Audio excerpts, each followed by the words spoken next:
Hey guys, yesterday you explored the fact that quadratic functions can be used to model real life things, and you looked at the projectile motion formula. We're going to look at that a little bit more, but we're also going to look at some different formulas today. But everything we do is going to involve the quadratic function in some way or another. But especially today will be about the characteristics, such as the axis symmetry, the turning point, maybe even the roots. We'll see. Okay, so I'm going to show you some pictures here in a few minutes. They're all real life situations that involve functions. Each will come with an equation that models what's happening in the picture. And our job will be to figure out what do the characteristics represent in the context of that problem, meaning based on what that problem is about, what might the axis symmetry actually mean? What might the turning point mean? What might the roots mean? So with that in mind, let's go right to our first scenario. Okay, take a look. Zoom in on that picture. Do you recognize anybody in that picture? If you said that's Mr. Whaley, that's right.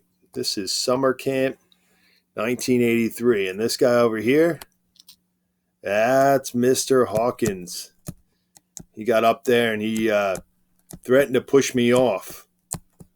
So I went running, got to the edge of the diving board, jumped up in the air, and splashed right down into the lake there. Man, I remember it like it was yesterday. But if you notice in the picture that I just drew, me running to the end, jumping up into the air, and coming back down, if you said, hey, that models what looks to be a parabola, be absolutely right.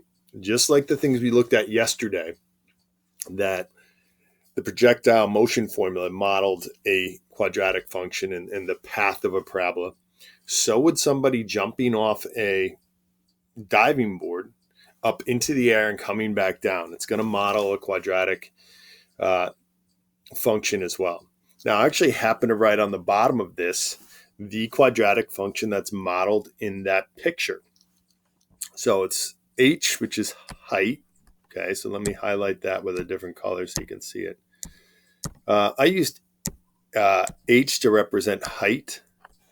T represents the time at which I'm sort of in the air before I hit the water again.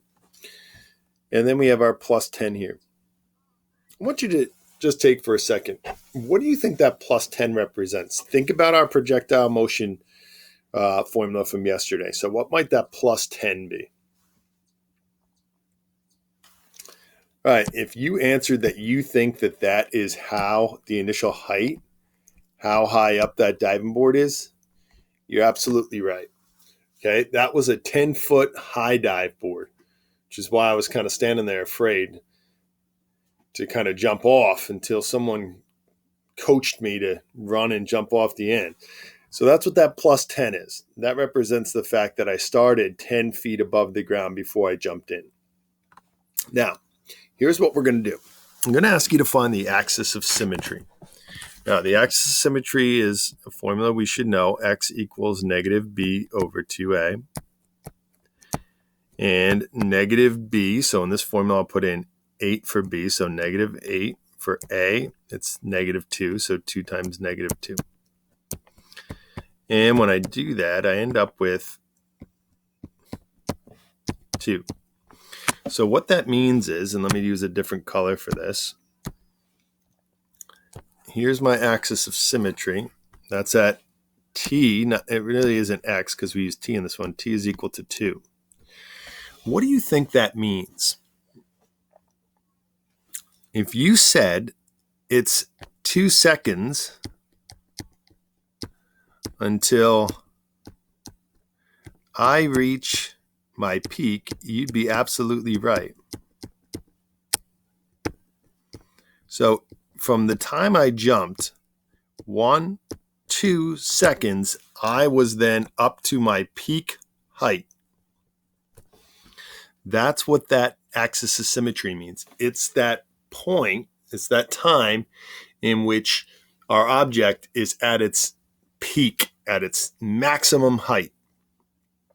So in this case, 2 seconds and I was at my maximum height. Now, the next question might be, well, what is my maximum height? And that's where the turning point is going to come into play. So I'm going to have to erase, well, no, you know what, I'll work over here. Now, to find out what was my maximum height, that's just my turning point or my vertex, or we might call it the maximum point. So I'm just going to take the equation, negative 2t squared plus 8t plus 10, and I'm going to plug 2 into it. That is the time at which I'm at my peak.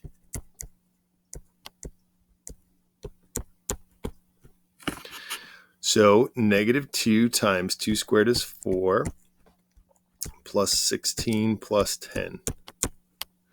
So negative 8 plus 16 plus 10, 8 plus 10, 18 feet. So what that tells me is that at 2 seconds, I'm 18 feet in the air. So this is like what you did for homework yesterday.